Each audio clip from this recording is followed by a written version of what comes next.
Hello guys, welcome back to my YouTube official channel Department of English. Today I am going to discuss about the most important topic of English speaking course. তো যাই হোক, আমরা আজকে যে ক্লাসটা তোমাদের কাছে প্রেজেন্ট করতে চলেছি, ক্লাসটি খুবই অভিনব একটা ক্লাস, যে ক্লাসটির মধ্য দিয়ে তোমরা শিখতে পারবে যে স্পোকেন ইংলিশে মানে কিছু কলোকুয়াল সেন্টেন্স রয়েছে, যে সেন্টেন্সগুলো আমরা সচরাচর প্রত্যেকে মানে জানি এবং প্রত্যেকে ব্যবহারও করি, এবং কিছু কিছু ক্ষেত্রে দেখা যায় যে এই শব্দগুলি যদি আমরা সঠিকভাবে কোথায় ব্যবহার করতে হবে সেই বিষয়টা যদি মানে ক্লিয়ার হওয়া যায়, তাহলে আর ইংলিশ স্পিকিংয়ের ক্ষেত্রে কোনো রকম অসুবিধা হবে না। তো যাই হোক, আমি বিগত 3টে ক্লাসের মধ্যে তোমাদের কিছুটা কনসেপশন দিতে পেরেছি, কিছুটা কনসেপ্ট ক্লিয়ার করে দিয়েছি। আজকের ক্লাসটা আরও সুন্দর করে তোমাদের হাতে ধরে ধরে আমি দেখিয়ে দিচ্ছি যে এই সমস্ত শব্দগুলো কোথায় কোন ক্ষেত্রে তুমি ব্যবহার করবে, এবং তুমি এই ব্যবহার করার ফলে তুমি একটা খুব সুন্দরভাবে সঠিকভাবে স্পিক করতে পারবে। তো যাই হোক, আমরা আজ যে ক্লাসটা তোমাদেরকে প্রেজেন্ট করতে চলেছি, ক্লাসটা খুব একটা অভিনব class, and this class will give you a lot of information how to speak fluently. তো যাই হোক, আজ যে বিষয়টি আলোচনা করতে চলেছি এটা একটা অতি প্রয়োজনীয়, একেবারে অতি কলোকুয়াল কিছু বিষয় টার্ম, সেই বিষয়গুলো দেখি আমরা। দেখো, আমরা বোর্ডে কি দেখতে পাচ্ছি বলতো? Few exclamatory words in English. তো ইংলিশে কিছু এক্সক্লামেটরি ওয়ার্ডস আছে, যে সমস্ত শব্দগুলো আমরা এক্সক্লামেটরি শব্দের অর্থ কি বলতো? যে সমস্ত মানে মানে যে সমস্ত শব্দ দ্বারা আনন্দ, দুঃখ, হাসি, কান্না ইত্যাদি অভিব্যক্তি প্রকাশ পায়। তো সেই সমস্ত শব্দগুলো লেখার পরে আমরা একটা কি নোট অফ এক্সক্লামেশন চিহ্ন দিই, তো বিস্ময়সূচক চিহ্ন। তো দেখো, এখানে আমরা যে সমস্ত বাক্যগুলো ইউজ করেছি, দেখো তোমাদের খুব অতি পরিচিত, এবং এই সমস্ত অতি পরিচিত শব্দগুলোই তোমাকে স্পিকের ক্ষেত্রে সাহায্য করবে। দেখো, আপনাকে স্বাগত জানাই। দেখো, আপনাকে স্বাগত জানাই, এক্ষেত্রে আমরা কি বলতে পারি? Welcome sir. দেখো, অপরিচিত কোনো মানুষজন বা তোমার থেকে বয়সে বড় বা তোমার থেকে সমবয়সী এই ধরনের মানুষজনের ক্ষেত্রে, ইভেন এমনকি তোমার থেকে বয়সে ছোট এবং সত্যটা কি তোমার কাছে সেই মানুষটি অপরিচিত, তো এই রকম ক্ষেত্রে তুমি তাকে অভিবাদন করতে পারো স্যার বলে। তো আমরা সেক্ষেত্রে কি করতে পারি? দেখো, আপনাকে স্বাগত জানাই। তো এক্ষেত্রে ধরো তুমি কোনো একটা রেস্টুরেন্টে গেছো, কোনো একটা শপিং মলে শপিং করতে গেছো, বা কোনো একটা মানে বড় মলে গিয়েছো যেখানে মার্কেটিং করার জন্য। এবার দেখো, বিষয়টা হচ্ছে সেখানে হয়তো কিছু গার্ড আছে বা কিছু হয়তো মানে যারা ওখানে যারা ওয়াচে থাকে তারা তোমাকে কি বলো? ওয়েলকাম স্যার, বা ওয়েলকাম যদি ছেলে হয় তাহলে স্যার বলবে, মেয়ে হলে কি বলবে? Welcome ma'am. তো এবার দেখো, দ্বিতীয় টার্ম আমরা কি দেখতে পাচ্ছি বলো তো? হে ভগবান। তাহলে হে ভগবান এই যে শব্দটা আমি উচ্চারণ করলাম, তো আমরা এই শব্দটা কখন ইউজ করব? দেখো, ও গড, মানে ধরো কোনো একটা বিষয়ের সঙ্গে কোনো কিছু মানে কোনো একটা দেখলে যেটা তোমার একেবারে মানে ইমাজিনেশনের বাইরে ছিল, তো তাহলে বিয়ন্ড ইউর ইমাজিনেশন। দেখো, oh God, what a great surprise, মানে হে ঈশ্বর, কি আমি অবাক হয়ে গেছি এমন একটা দৃশ্য দেখে। তো সেই সমস্ত ক্ষেত্রে কি বলবে? হে ভগবান, হে ভগবান কি? ও গড, ও মাই গড। দেখো, অপূর্ব। অপূর্ব অপূর্ব শব্দের অর্থ কি বলতো? খুব সুন্দর। ধরো একটা খুব সুন্দর একটা বিষয় তুমি দেখেছো, তো যে দৃশ্যটা দেখে তুমি একেবারে অবিচলিত হয়ে গেছো, একেবারে তুমি মুগ্ধ হয়ে গেছো এবং কিংকর্তব্য বিমূঢ় হয়ে গেছো। এত সুন্দর সিনারি হতে পারে?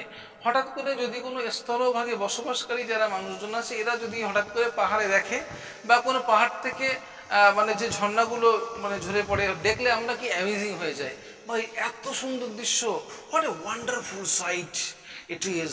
তো এবার দেখো, তাহলে অপূর্ব, তাহলে অপূর্ব যা আমরা কখনো আমাদের মানে ইমাজিনেশনের বাইরে ছিল, এমন শব্দের ক্ষেত্রে তোমরা সেক্ষেত্রে কি ওয়ার্ড ইউজ করবে? ওয়ান্ডারফুল। কি ওয়ার্ড করবে? ওয়ান্ডারফুল। তো অবশ্যই নেক্সট টার্ম কি? অবশ্যই। অবশ্যই দেখো, অবশ্যই কথাটা আমরা প্রায়শই ইউজ করি। অফকোর্স, অবশ্যই ইংলিশে আমরা কি বলি, অফকোর্স। দেখো আমি তোমাকে মানে অফকোর্স আমি তোমাকে সাহায্য করবো, তাহলে এক্ষেত্রে কি বলবো বলো তো, of course I shall help you, of course I shall help you. তো এবার দেখো পরের টার্ম কি, ঈশ্বরের কৃপায়। ধরো বলা হলো ঈশ্বরের কৃপায় আমি এইরকম একটা মারাত্মক সমস্যা থেকে উদ্ধার হলাম।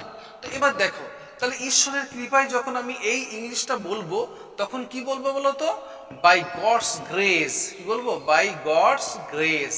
দেখো নেক্সট, ঈশ্বর আপনাকে কৃপা করুন, ঈশ্বর আপনাকে কৃপা করুন। তাহলে এক্ষেত্রে কি আমরা এই শব্দটা প্রত্যেকটি মানে ক্ষেত্রে আমরা ব্যবহার করে থাকি। আমরা বিশেষ করে ন্যারেশন চেঞ্জ থেকে শুরু করে বা একে অপর বন্ধুদেরকে যখন উইশ করি বা বন্ধুদের কিছু মানে কোনো একটা ভালো কিছু প্রার্থনার আকারে প্রকাশ করতে চাই, তখন এই লাইনটা আমরা প্রায়ই লিখি যে মে গড ব্লেস ইউ, ঈশ্বর তোমার কৃপা করুন, ঈশ্বর তোমার মঙ্গল করুন। দেখো নেক্সটটা কি বলেছে, আপনাকেও। দেখো তুমি ধরো তোমার বন্ধুকে বললে যে মে গড ব্লেস ইউ, ঈশ্বর তোমার মঙ্গল করুন। এখন সে তোমাকে প্রত্যুত্তরে কি বলে, সেম টু ইউ, মানে তোমার উপরে ঈশ্বরের মঙ্গল বর্তাক।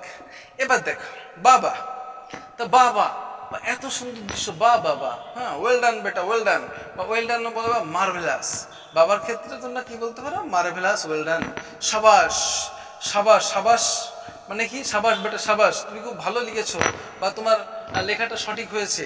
এই রকম ক্ষেত্রে কি বসবে বলো তো, যে ওয়েল ডান, কি ওয়েল ডান, বা তুমি খুব ভালো লিখেছো। ধরো কাউকে আমি হ্যান্ড রাইটিং করতে বললাম, এখন হ্যান্ড রাইটিংটা জমা দিয়েছে এবং হ্যান্ড রাইটিংটা এত সুন্দর হয়েছে যে সাধারণতভাবে কোনো টিচার সেই ছাত্র বা ছাত্রীর কাছে এক্সপেক্ট করেনি যে এত সুন্দর লিখতে পারে। তাহলে সেক্ষেত্রে কি হবে, ওয়েল ডান, অতি সুন্দর। অতি সুন্দর ইংলিশ কি বলতো, বিউটিফুল। তাহলে বিউটিফুল মানে সুন্দর, আমরা সবাই জানি। তো দেখো সেই বিউটিফুল, এখানে আমরা কোনো কিছু অতি সৌন্দর্য বর্ণনা করার ক্ষেত্রে বিউটিফুল মানে আমরা মানে আমাদের মানে এক্সপ্রেশনটার মধ্য দিয়ে স্পষ্ট ক্লিয়ার হওয়া যাবে যে এটা বিস্ময়ের সঙ্গে বলছে beautiful, what a beautiful picture. দেখো আরে, হে, আরে ইংলিশ কি বলতো, হে। তো কোনো কেউ কাউকে কোনো কোনো বাহবা দেওয়া বা বাহ বললে আমরা বলি বাহ বাহ ভালো হয়েছে, বাহ। ও ইংলিশে কি হবে, ও দারুণ। দারুণের ক্ষেত্রে কি হবে বলতো, দারুণ কোনো কিছু অভিব্যক্তি প্রকাশ করতে কি হবে, এক্সেলেন্ট। কি হবে, এক্সেলেন্ট। এবার দেখো পরের টার্ম কি বলেছে, অত্যন্ত দুঃখজনক ব্যাপার। তাহলে অত্যন্ত দুঃখজনক ব্যাপার মানে এমন কিছু তুমি শুনলে, এমন কিছু শুনলে যে শোনার মধ্য দিয়ে কোনো কিছু মানে এটা একটা খুব একটা বাজে মানে মেসেজ তোমার সামনে আসলো। তো তুমি সেক্ষেত্রে কি বলবে যে হাউ স্যাড, হাউ স্যাড, বড় খুশির খবর, বড়ই খুশির খবর। খুশির খবরটা কেমন ছিল, বড়ই খুশির খবর। তাহলে এই যে বাক্যটা লিখেছি এক্ষেত্রে আমরা কি বলবো, খুব আনন্দের খবর শুনলে বা আনন্দের কোনো কিছু পেলে that's a good news, that's a good news. তাহলে কত বড় জিত, কত বড় জিত নাই হলো। তাহলে what a great victory, what a great victory. ধরো কোনো কেউ কোনো ফুটবল খেলা কিংবা কোনো ক্রিকেট খেলার কোনো ম্যাচে জয়লাভ করেছে, সেক্ষেত্রে আমরা কি what a great victory, what a great victory.